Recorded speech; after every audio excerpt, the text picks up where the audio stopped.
And we start with something that's behind a paywall. No, we're not going to do that. I thought perhaps we might be able to. It wasn't marked exclusive on GB News, but apparently 6 elections, 1 for reform, so that's an encouraging sign. Let's see. Let's go over to X. We've got some things to talk about.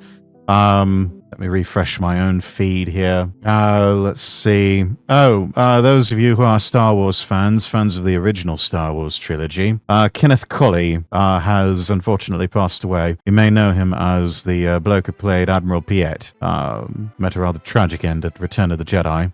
But brilliant actor. Sad to see him go, but born in 1937, getting on there in age. Let's see. Also some other things.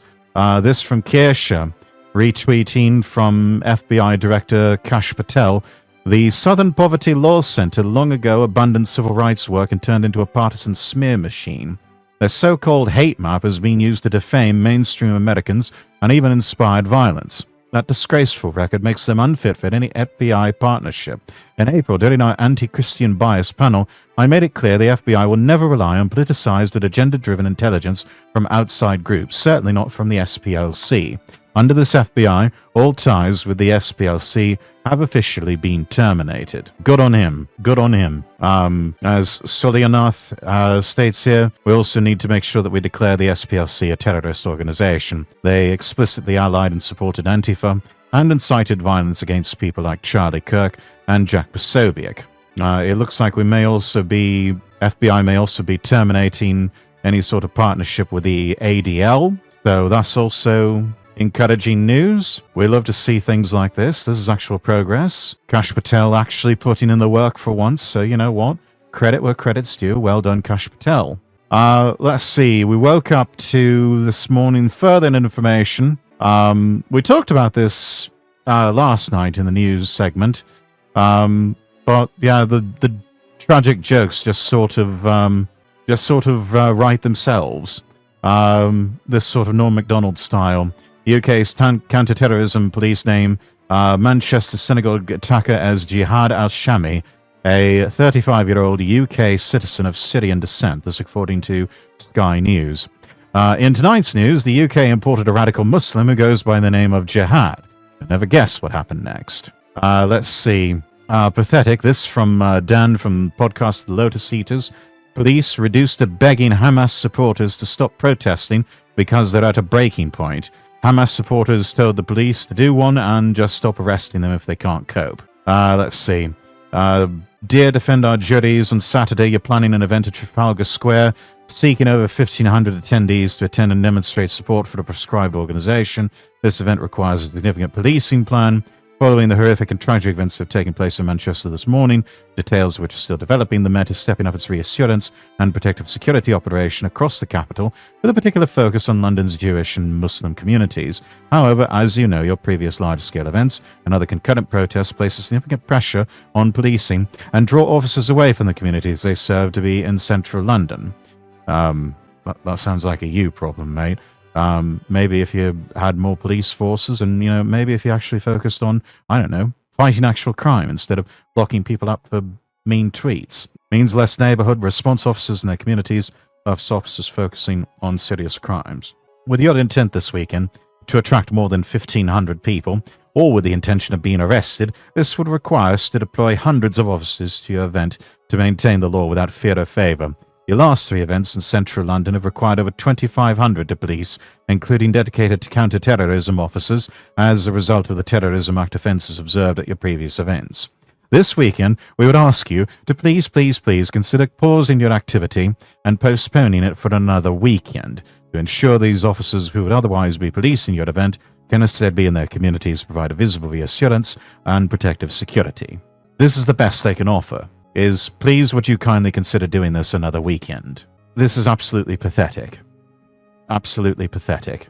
Bow-tied Nostrich responding, I have zero sympathy with the PA crowd, but I also find it hard to sympathize with the claims of being under-resourced, given they regularly send teams of half a dozen officers to police social media protesters. The establishment have spent half a century building up their own funeral pyre and persecuting anyone who tried to stop them.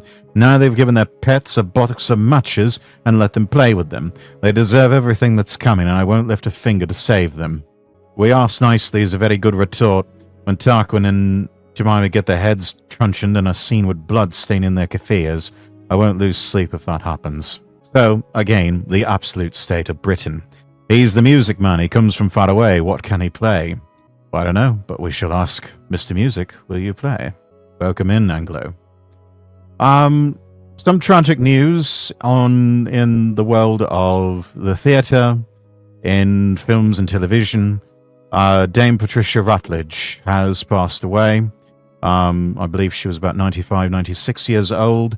We're told from a press release that she passed from natural causes and was surrounded by family early in the morning when she passed.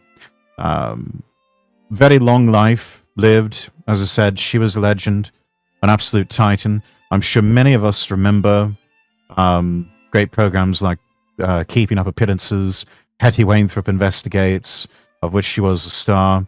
I believe she was one of her breakout television roles was a few episodes on Coronation Street, back during the days of black and white television, and just absolute breadth of and depth of performances on the stage, on the big screen, on the small screen. She is everywhere and quite prolific. I don't think an exaggeration to say that Dame Patricia's works were on the level with other legends like Lucille Ball, possibly even Sir Laurence Olivier. In fact, if I'm correct, I think she took a lot of inspiration from Lucille Ball and from her performances in I Love Lucy when they were doing Keeping Up Appearances in the 90s. But programs like that, absolute required watching with me and the family growing up. And they were very popular exports to the Americas. Lots of local public broadcasting stations would devote blocks of time on the weekends. It originally started with stations like KERA in Dallas wanting to broadcast old episodes of Monty Python's Flying Circus. And that led to picking up other programs like Are You Being Served, The Vicar of Dibley, Father Ted, Red Dwarf, really popular British comedies. And that would be, a Saturday night of more highbrow entertainment. Certainly better than anything you would see with Saturday Night Live, which was airing at the same time. And of course, Keeping Up Appearances would be part of those British comedy blocks, and Hetty Wainthrope Investigates would be part of like Masterpiece Theatre, with Alistair Cook introducing and sort of providing some background and context for foreign audiences as to what you could expect with a program like that. But absolutely brilliant actress. Saved a couple of bookmarks. Let's see here. This one in particular, she was on the Teddy Wogan show and performing I Want to Sing in Opera. We'll try and play this and just hope to God we don't get some sort of copyright strike from Wogan. Turn on our browser audio. Let's pause the music. And let's listen to a bit of the late, great Dame Patricia.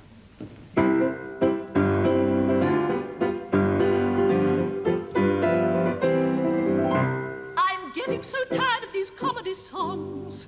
I want to sing something divine. I'm sure and I'm certain to shine as a star in the opera line. I simply love Wagner, Mozart and Puccini. Their music is really tip-top. So I mean to change my name, Blobs, to Blodgini, and see if I can't get a shop. I want to sing in opera. I've got that kind of voice.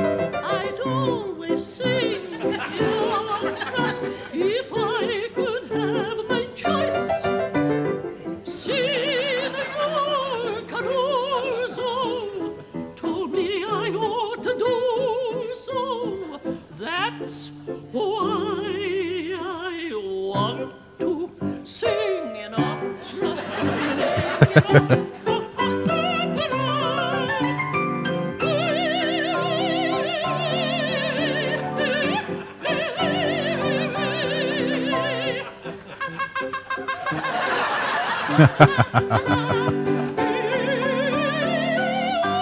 was so gifted. Indeed she was. Absolute legend.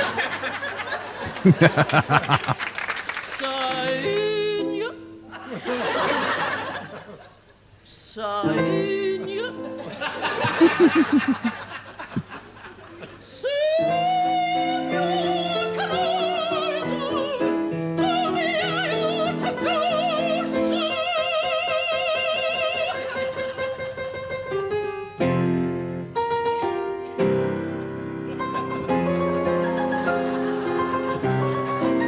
Our pianist needs a moment.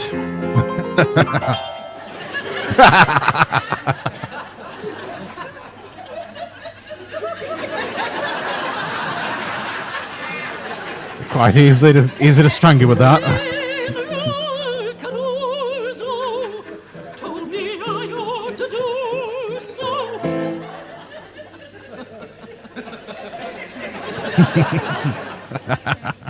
so. Shout in was what? That's why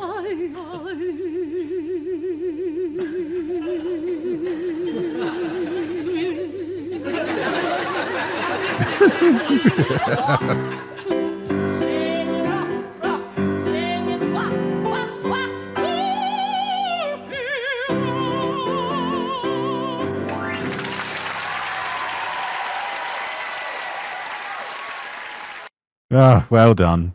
Well done. I believe she was classically trained as an opera singer. Didn't really, I think she fell out of practice. And then later in life, trained herself once again to sing in the operatic style. Much of, it's safe to say, a lot of her very well-known works, like achieving worldwide acclaim, that came to her in the second half of her life, which you see with so many great British performers, that is a common refrain. A lot of great actors just never really coming into their own until they were in their 40s and 50s. Let's see here. Those of you who are fans of Keeping Up Appearances, Dame Patricia playing the character Hyacinth Bouquet, always pronouncing it bouquet, even though it's spelled bucket. And you've got God welcoming her to the pearly gates and saying, "Welcome, Mrs. Bucket. It's bouquet." Let's see. Here's some other samples of her comedic works. Let's see. Kitty from Victoria Wood. Bit more of her comedic performances here. I was in the cafeteria here, and a woman sat down with a prune yogurt. And her speakers are fine, so I said, "What's that terrible smell?" She said, "It's my grief." And I said, "Well, it wants washing."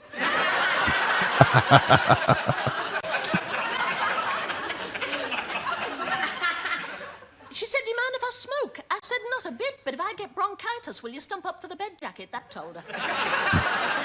And she came out with it.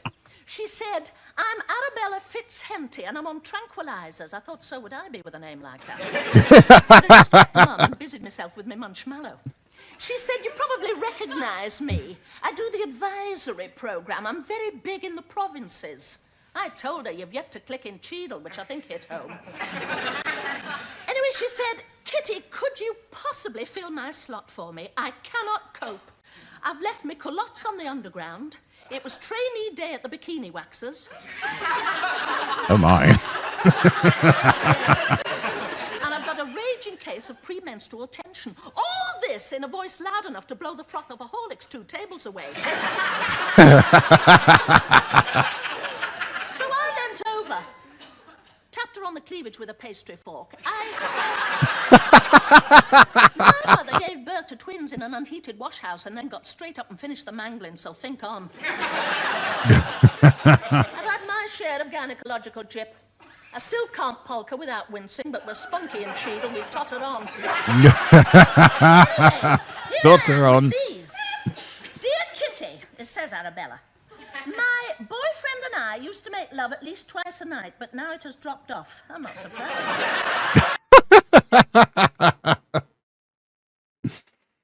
Oh, dear me. Oh, that's good. That's really good. And then, of course, I mean, let's get to the really good stuff that she is most famous for. The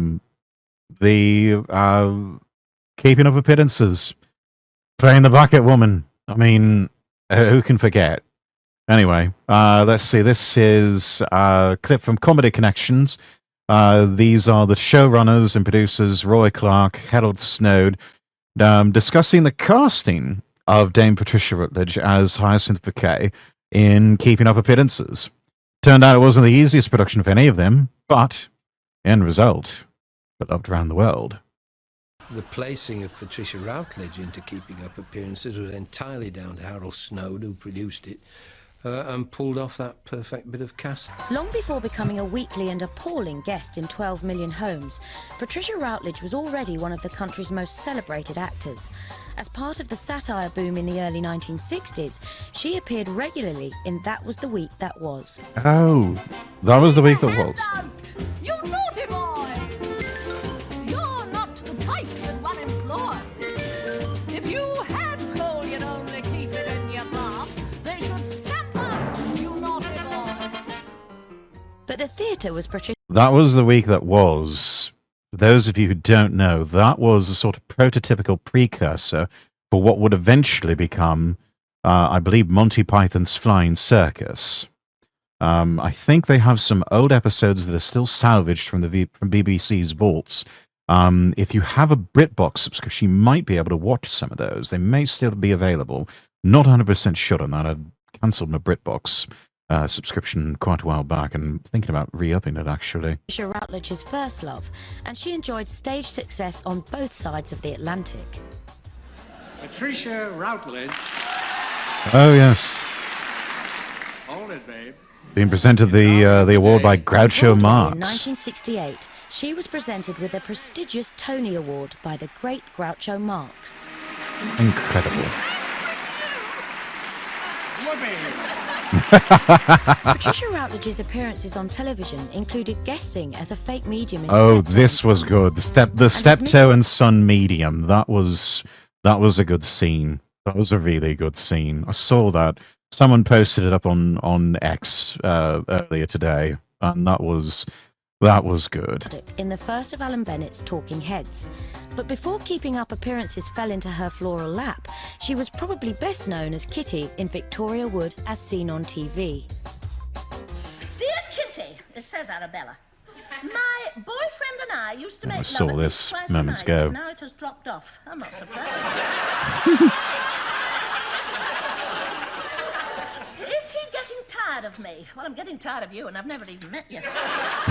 It took just one reading of the first Keeping Up Appearances script to convince Patricia Routledge that she and Hyacinth Bouquet were made for each other. That character leapt from the page, and I said later on to my agent if Roy Clark wasn't writing this for me, he ought to have been. Obviously, a lot of the success of the series was down to the characterization and the relationships between those characters. And Roy Clark is absolutely brilliant at creating characters, first class. So that's the clip from there. Let's see. We got some clips here from Keeping Up Appearances. BBC, don't copyright strike me, damn it. We're doing this for news and journalistic purposes and for reaction content. This is this is whatever that bullshit term is that you get the idea. Fuck off, BBC. Residence, the lady of the house speaking. No, I do not have a special offer on spicy prawn balls. This is not the Chinese takeaway. And will you please get off my white slimline telephone with last number redial? No, you cannot have 3 of 22 and a portion of 19 with chips. This is not the Chinese takeaway. This is a private, slimline, dear. pearl-white telephone with no Oriental associations whatsoever. No, you cannot have a number 24, nor a double portion of 37. This isn't the Chinese takeaway. This is a private, slimline, white telephone with no connection whatsoever to any business or trade. Especially not one of foreign extraction. Do I sound like a Chinese takeaway? I am a highly desirable private residence in an area of outstanding natural property values. And I'm waiting for your apology. Unless, of course, the thought of bean shoots and crispy wonton have totally stir-fried your basic good manners. And kindly clear this line. There are people of substance in this community who are probably queuing to ring me at this very moment. Oh, dear. Your suggestion is noted. But I see little practical merit in having the telephone up my jumper. No, I cannot send round another portion of stir-fried squid with fish balls and broccoli. God, it just kept This is going. not the Green Lotus Chinese takeaway. I may only be one digit removed, but believe me, it's a whole other world. I heard that, and it wasn't Chinese. Okay, residents, the lady of the house speaking. Oh, yes, the typical No, greeting. you cannot have a number 41 with noodles instead of rice. Do I sound like the Green Lotus? What do you mean, sounds more like the Green Dragon? Look, I must warn you, you're speaking to a white, slimline telephone within the precincts of a clergyman. And a very merry Chinese New Year to you, too. I think it's time, Richard, that you complained. About what? About these wrong numbers for the Chinese takeaway. You must ring the ambassador. What ambassador? The Chinese, of course. I don't think it's really his province. Ring the ambassador. Oh, goodness. Let's see. Oh, this is when Richard and Hyacinth went yachting. And hilarity ensued. Screw the rules, I have money. I'm not. Oh dear. Let's see some of the classic scenes I've got here. Oh, dealing with the postman. Those are always funny. How do you spell bouquet? B-U-C-K-E-T. B-U-C-K-E-T. Oh, bucket. It's bouquet. I'm afraid you won't be aware of very much, Mrs. Bucket. Bouquet. It's very kind of you to invite us, Mrs. Bucket. It's bouquet, Vicar. Oh, I'm sorry. Is that for me? It says bucket on the envelope. It's bouquet. B-U-C-K-E-T. Bouquet. The accent on the second syllable. Ah, Mrs. Bucket. Bouquet. Mr. and Mrs. Richard Bouquet, we have a reservation. Oh dear. What was the name again, please? Bouquet. That's spelled B-U-C-K-E-T. Oh, bucket. Oh, yes, we have a bucket. Pronounced bouquet, dear. Hello! Mr. Penworthy. Good morning, Mrs. Bucket. There you go. Is this the Bucket residence? Well, there are two schools of thought about that. She pronounces it bouquet. But it's spelt bucket. That's right. Good morning, Mrs. Bucket. Bucket. Bouquet. Ah, good morning, Vicar. Mrs. Bucket. That's a great running joke. Oh, yes. Mrs. Bucket. Poor postman. Bouquet, bouquet. Oh, I love that one. Let's see. I think we've seen this one already. No, there was another one. It was somewhere. Oh, here's a scene from Steptoe and Son. Let's take a look at this one. This one's good. Lights. What time's the big picture? ask, please, for complete silence and concentration, and please, no sudden noises or disturbances whilst I am in a trance. I will ask you now to all join hands. Join hands, here comes Charlie.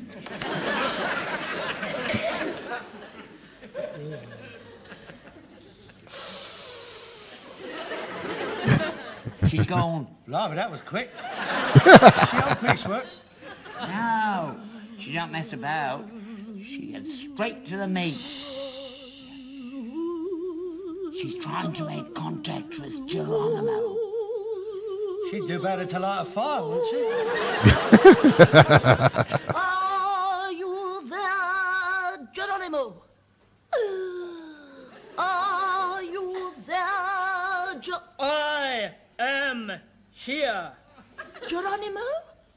Are you angry, Geronimo? You were a long time coming. I expect you went down the Goldhawk Road, could he? I am ready. Ooh, is there anybody there who wishes to contact anybody here? Yes. Is Mrs. Duddy with you? Yes, yes, I'm here. He wishes to speak to you. Hello, Dotty! It's George! What range? You always call me Dotty. He wasn't a bad judge, was he? This is gold, I know. Dotty Duddy. How are you, George? How am I? Oh, not so bad. My arthritis has cleared up. I'm so glad.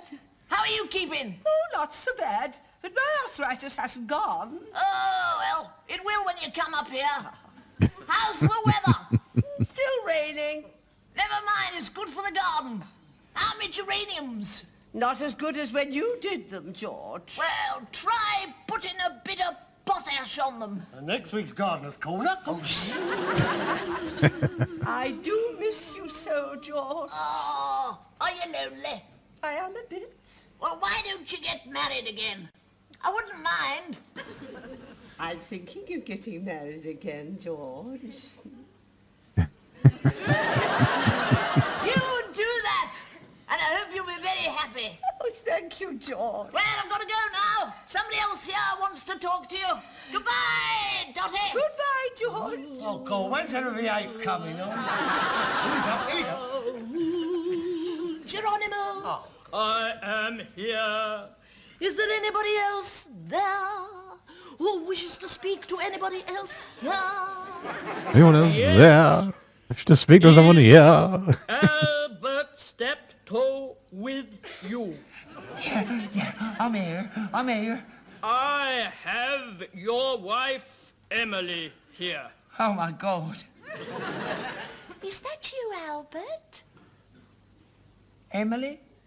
Hello, Albert. You haven't been down to the grave lately, have you? I'll go in the morning. It's your mother. Cobblers. It is. Who are you speaking to, Albert? Harold. He's sat next to me. Harold, my little Harold. He should be in bed. He's only 5. He's not. He's 40 now. Oh, he's older than I am. Oh, come on, now, that's enough, isn't it? Harold, it's Mummy talking. Are you there, Harold? Say hello to your mother. No, I'm not going to. Go on, say hello to her. Oh, go. Hello.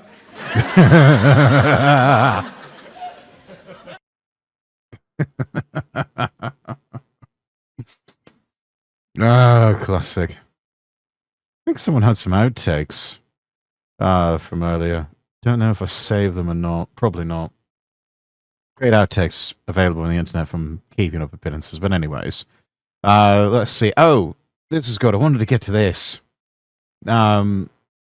February last year, she turned 95. And she had this lovely letter she wrote to the public. And she said, in my younger years, I was often filled with worry that I wasn't quite good enough, that no one would cast me again, that I wouldn't live up to my mother's hopes, but these days begin in peace and in ingratitude. My life did not quite take shape until my 40s. I'd worked steadily on provincial stages and radio plays, West End productions. but I often felt adrift as though I was searching for a home within myself I hadn't quite found. At 50, I accepted a television role that many would later associate me with, Hyacinth Bouquet of Keeping Up Appearances. I thought it would be a small part in a little series. I never imagined it would take me into people's living rooms and hearts around the world. And truthfully, that role taught me to accept my own quirks. It healed something in me. At 60, I began learning Italian, not for work, but so I could sing opera in its native language. I also learned how to live alone without feeling lonely. I read poetry aloud each evening, not to perfect my diction, but to quiet my soul. At 70, I returned to the Shakespearean stage, something I once believed I had aged out of. But this time I had nothing to prove. I stood on those boards with stillness, and audiences felt that. I was no longer performing, I was simply being. At 80, I took up watercolour painting. I painted flowers from my garden, old huts from my youth, and faces I remember from the London Underground. Each painting was a quiet memory made visible. Now at 95, I write letters by hand. I'm learning to bake rye bread. I still breathe deeply every morning. I still adore laughter. Though I no longer try to make anyone laugh, I love the quiet more than ever. I'm writing this to tell you something simple. Growing older is not the closing act. It can be the most exquisite chapter, if you let yourself bloom again. Let these years ahead be your treasure years. You don't need to be famous. You don't need to be flawless. You only need to show up fully for the life that is still yours. With love and gentleness, Dame Patricia Routledge. Amen. Well said.